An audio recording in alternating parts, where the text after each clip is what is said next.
Hello and welcome back, or welcome if you're new. If you're new here, my name is Elena. I am the homeschooling mama to 3 kiddos. Here on the channel, we talk about everything from homeschooling to homemaking, all the things in between. Today, we're going to talk about not the squeaky chair that I'm sitting in, but some goals for the month. A long time ago, I used to make monthly goals, make a video about it, try to hold myself accountable here, and then I stopped. And so we're going to come back to it. Cheers. First, we're going to hydrate. But we are entering the month of September. Probably by the time this video comes out, we're already a couple days into it. And I thought it was just time that we put some soft goals out, things that we're heading for, inspirations, if you will. So this is not a hard press, do or die goals. These are just things that I'd like to focus on, not only this month, but probably the months to come. So let's dive in. Normally I would break up, or previously, I would break up my goals into different sections: faith, finances, home, homeschooling. I'm trying to remember, but this is how long it's been that I haven't done these things. I have some broad topics. I don't think that we have one for each category though. I keep looking down in the corner here because I started putting my goals in this page in my planner, and I just thought my top priorities, and then things started kind of flowing out where I was like, oh yeah, I don't want to forget about this, I don't want to forget about that.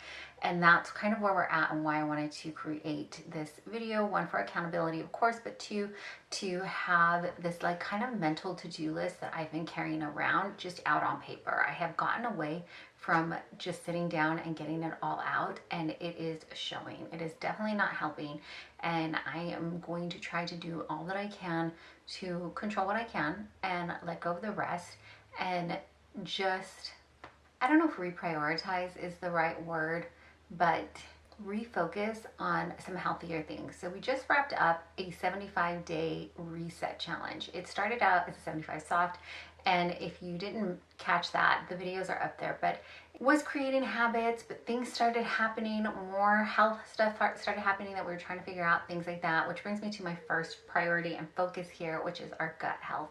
I have dabbled into making our own ferments, and like most things, gotten away from it. So for this month, I really would like for us as a family to get our gut health a little bit better. I don't know that I don't think it's going to get into perfection. I don't know if that you'll ever get there, or I don't know that it's going to reach some standard, but I think we can get better, and that's what we want to do.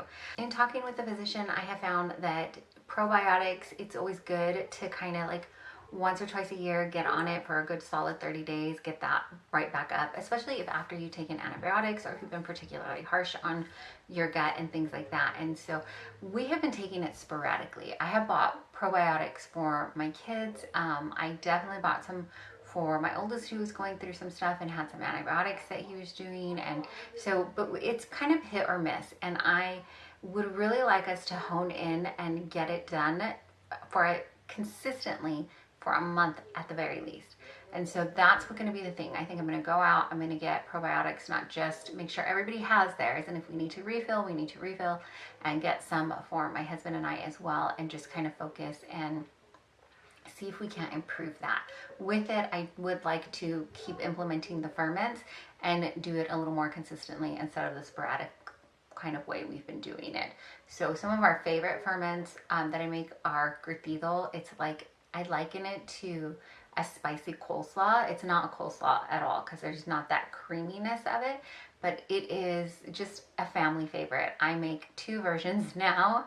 We have 2 in the fridge as I'm recording, one that is spicy and one that is not. So one has jalapenos in it to add the spice and the heat to it, and one does not. So we're gonna get onto our gut health and kind of start implementing at least those 2 things.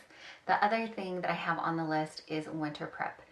Seasonal sadness kind of hits me hard, and we are in an area again where the nights, like, it's dark at 5:30, and then not so much, I would say, the end of the year, because we have holidays and there's just so much to look forward to. I love Christmas. I love the lights. I love the music. I love the excitement of it.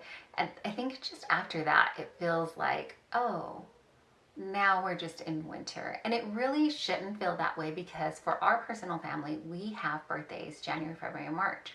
So we should roll right into what I call our birthday season, and we should still be celebrating. There should still be so much happiness and so much to be celebrating. And I really want to hone in on that because I don't want to take away. It's my kids' birthdays that are in January, February, March. And I don't want to take away from that. I want them to be excited about their birthdays. I want them to celebrate their life in another year and be grateful and thankful that God has given us that. And I just don't want to take away from that feeling that this kind of seasonal sadness. So knowing that we're going into that, there are a couple of things that I want to do to kind of prep for it. One would be to get my gut health a little bit better, which I feel like September is a good time to do that because right before we're kind of transitioning into those colder months and just getting in there. Probably maybe in January would be a good time to recheck that, but we'll get there when we get there because after the holiday treats and stuff, kind of want that reset, or at least I do. But winter prep, not just for me, but for the family as well, knowing that the kids probably won't be out as much because it's cold. What kind of things can we do to make us look forward to our winter days? So just that is going to be more of a list making, idea making, maybe a Pinterest board of sorts to prep for those colder months. The other thing that I have down on here is our budget. I feel like this is forever a monthly goal, but this time I'm serious. Somebody hold me accountable. We had a moment in time where we were following Dave Ramsey and we were able to become debt free. And our journey for several months or several years has been to save money for a down payment. And things just, life has a way of being lifey, and saving for a down payment, it's a large chunk of money. Even though we've moved states where it is a little bit less, it's still very expensive. It is still a large sum of money to have to save up on a single income. I have racked my brains for side hustles and things that I can do to help our income, just all the things. And so that has just been a big goal. But I know that our budget, when we were becoming debt free, we knew like down to the penny where the money was going and how we were spending it. And we've gotten away from that with the move and just, like I said, life.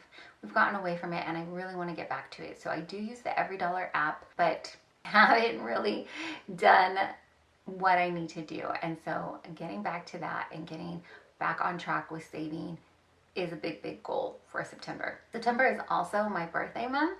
So one part of my brain is like, oh no, will you just take this month and celebrate? But we can still celebrate on a budget. I just really want us to get back to knowing where our money is going and seeing if there's anywhere we can tighten the belt. We don't do a lot of subscriptions. We don't have a lot of reoccurring, like most of our recurring things are utilities and rent and things like that stuff, insurance, those kind of things. That is going to be a big goal for us to get back on track with the budget and see what we can do. And I will share as much as I can here with some of these goals and ideas. I know with the winter prep, I also want to start prepping the house. I have felt this urge of getting things in order and decluttering and that kind of stuff. But it is not going to be a huge overhaul, which at first I thought I would do, would just be to create this master list and just purge and declutter. But something about going into the winter months, the slower months, makes me want to slow down a little bit more, and that just feels really intense. So while I think I'll have those intense days where we're just gonna get it done and we're gonna go through things, I think there'll be days. I don't think it will be months of this high intensity decluttering, but I will try to pick up the camera and bring you along when I get into those moments of burst of energy. So, because I know I love to watch those things, especially when I'm trying to declutter. And what better time to declutter than like this whole back to school season? And then I think again, the new year and right before the holiday, because you're trying to clear out to prep for the holidays, and then the new year hits and you're like, let's clear everything out again. Just so many opportunities. I want to tune my brain into that and get a little more excited for those things. Speaking of back to school, it is time for us to start our back to school here in our home. We do homeschool. I have my first homeschool graduate last year. So we completed from grade 1 to grade 12 homeschooler, and I am just so excited for him. He's just grown so much. We have grown as homeschoolers. We've seen so much. It's amazing. So it is a little bit of a different year for us where we have not ever had that. And so I really want to continue some traditions with my 2 younger kids and prep homeschool and get back into the rhythm of things. Some years what we have done is just full on started all the subjects first week of school, run in and done it. And then other years, most years, what we've done is kind of introduce one subject, an additional subject every few days or every week. So for the summer months, we usually do 1 to 2 subjects, and then we just continue on with that. So they'll do those 2 subjects, and then we'll add on maybe a more structured Bible time where we didn't really have it. We just kind of were doing devotions in the evening and we were doing discussions, but nothing that was as structured. And with Bible time in particular, I have a couple ideas that I'm playing around with on how I'd like our mornings to go and work in that soft start to the day with Bible time. But then we will add in our language arts. And then maybe in a few days after we get the hang of language arts and adding that into our collection already of curriculum that we're doing, we will then add in science, and then maybe the following week we add in history, so on and so forth. And so I think that that's how we're going to get done. But typically what I do is get them new school supplies and all that, and I've kind of started buying a few things here or there, and I want to get it all together and prepped and organized for them. And then lastly, let's talk about here. Let's talk about content creating. I have fallen off once again. Every so often, I think you just need to take a step back and take a break from creating, just so that you can rejuvenate that and light that fire and that passion for it again. I think especially when I keep going back to the move. Clearly, they're intense. So that had every intention. I had every intention of doing a whole unpack with me and get organized with me, except I never fully did it, which probably is why now I feel like we need to declutter and just get stuff out, because we've been here for about a year and we still have boxes. Anybody else? Still? How long on average, I wonder, does it take to completely unpack the boxes and not have any more boxes? I know there are some superstars out there that are like, I am unpacked every single box within the first month. I'm not one of those, but I wish I was. But how much on average? Because when I'm talking to some people, I've talked to quite a few people that were, about moving and just the trauma of it all. They're like, I still have boxes and I lived in my house for years. And so I don't know. I'm just curious. How long did it take you? If you've ever moved, how long would you say it takes for you to completely unpack every single box? Or do you ever unpack every single box? But I would like to get back to content creating more frequently. So I am hoping, I'm putting it out there. I don't know. You'll have to subscribe and see. For the month of September, Monday through Friday, I will be able to put out a video for you. I just recently did this challenge for myself for the month of August on our second channel. We have a more Booktube type channel. It is always linked down below, but that is where I'm talking all things books and book related type things.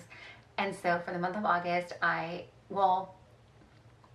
the last 3 weeks of August and 1 month into September, I was able to upload Monday through Friday, a video a day. And so that now I'm going to take that challenge and bring it into what I call this channel, which is our more lifestyle channel. Stay tuned. Let's see if we do it. Those are the goals that I think we're heading in with for the month of September. I would love, love, love to build more of a rapport with more of you out there and kind of just see where you're at and build a community, and just so we can cheer each other on. That's why we're here, right? To build community, to have community, to learn, to bounce ideas off each other. I don't know. I feel like that's kind of fun. Also, just to sit and chat and do life. So if you want to share any of your goals or where you're at, or any of the other million questions that I asked in here, please do. Let's see if we can start a conversation going. And as always, in case you don't know, or you just need to be reminded, maybe the one to tell you that you are deeply and truly loved and so appreciated. I hear the door creaking open, so I think somebody needs me. Thanks so much for hanging out with me.